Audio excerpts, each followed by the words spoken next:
بسم الله الرحمن الرحيم.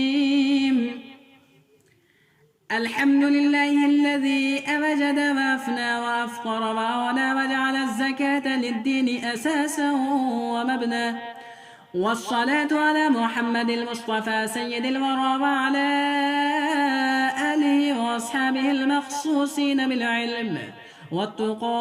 أما بعد، قال الله تعالى: ويل للمشركين الذين لا يؤتون الزكاة وهم بالآخرة هم كافرون. محترم حضرات، یہ میری بڑی خوش قسمتی ہے کہ آج آپ جیسے معزز حضرات کے سامنے ایک اہم رکن زکوٰۃ کے بارے میں کچھ کہنے کے لیے لب کشائی کر رہا ہوں۔ ابھی آپ کے سامنے ایک آیت پڑھی گئی ہے جس کا ترجمہ یہ ہوتا ہے کہ اللہ تبارک و تعالی ارشاد فرماتا ہے کہ ان مشرکوں کے لیے بڑی خرابی ہے جو زکوٰۃ ادا نہیں کرتے اور آخرت کے منکر ہیں۔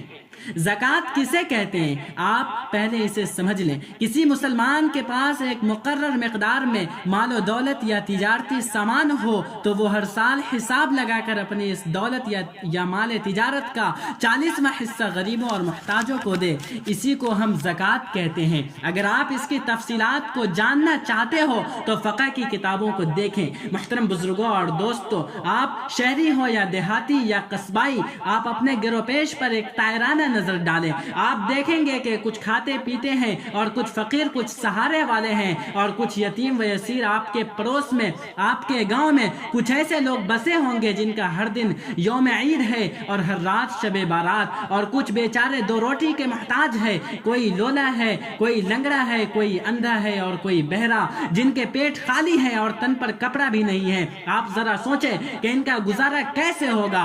اگر وہ کسی سے قرض مانگے تو کوئی قرض نہ دے، مزدوری کرنا چاہے تو کوئی انہیں اپنے یہاں کام نہ دے۔ آپ بتائیں کہ ان کی زندگی کیسے گزرے گی؟ اسلام آیا، اس نے ان کی طرف بھی خاص توجہ کی۔ حضرت آدم علیہ السلام سے لے کر اب تک جتنے نبی آئے، سب نے اپنے پروجوں کو زکوٰۃ دینے کا حکم دیا تاکہ سماج سدھرے، غریب ابھرے، محتاج اپنے پیروں پر کھڑا ہو، پردیسی اپنے وطن کو لوٹ جائے۔ میرے محترم بزرگوں اور دوستوں، آپ ایک ایسے معاشرے کا تصور فرمائیں جہاں کا ہر دولت مند ہر سال اپنی دولت کا 40واں حصہ راہ خدا میں صرف کر دے۔ کیا وہاں غریبی رہ جائے گی؟ کیا وہاں چند ٹکوں کے لیے لوگ دوسروں کا خون پینے لگیں گے؟ کیا وہاں چند سکون کے عوض کسی معصومہ کی عزت لوٹی جا سکتی ہے؟ نہیں، ہرگز نہیں۔ یہی وجہ ہے کہ جس دیش میں اسلامی معاشرہ اپنی مکمل شکل میں وجود دیز ہو، وہاں کا دولت کی اس گردش کی وجہ سے کوئی محتاج نہ رہا، لوگ زکوٰۃ کا مستحق ڈھونڈتے تھے اور کوئی نظر نہیں آتا تھا۔ میرے محترم بزرگوں اور دوستوں، ہمارا فرض ہے کہ آج ہم اپنے ماحول میں زکوٰۃ کا پورا انتظام کریں۔ زکوٰۃ کا جو ثواب اور جو انعامات اللہ تبارک و تعالی کی طرف سے جو آخرت میں ملے گا، اور اسے نہ ادا کرنے والوں کی قیامت کے دن جو رسوائی ہوگی، آپ اس کا تصور بھی کر لیں گے تو زکوٰۃ پابندی سے دیں گے۔ زکوٰۃ دینے سے آخرت میں کامیابی تو ملے گی ہی، اس دنیا میں بھی اس سے بڑا فائدہ ہے۔ زکوٰۃ ادا کرنے والے کا دل مسرور اور مطمئن رہتا ہے، غریبوں کو اس پر حسد نہیں ہوتا، بلکہ دعا کرتے ہیں کہ اللہ تعالی مزید دولت دے۔ حضور صلی اللہ علیہ وسلم ارشاد فرماتے ہیں کہ اللہ تعالی فرماتا ہے کہ اے فرزندان آدم علیہ السلام، تو میرا عنایت کر، وہ مال خرچ کیے جائیں، میں تم کو برابر دیا کروں گا۔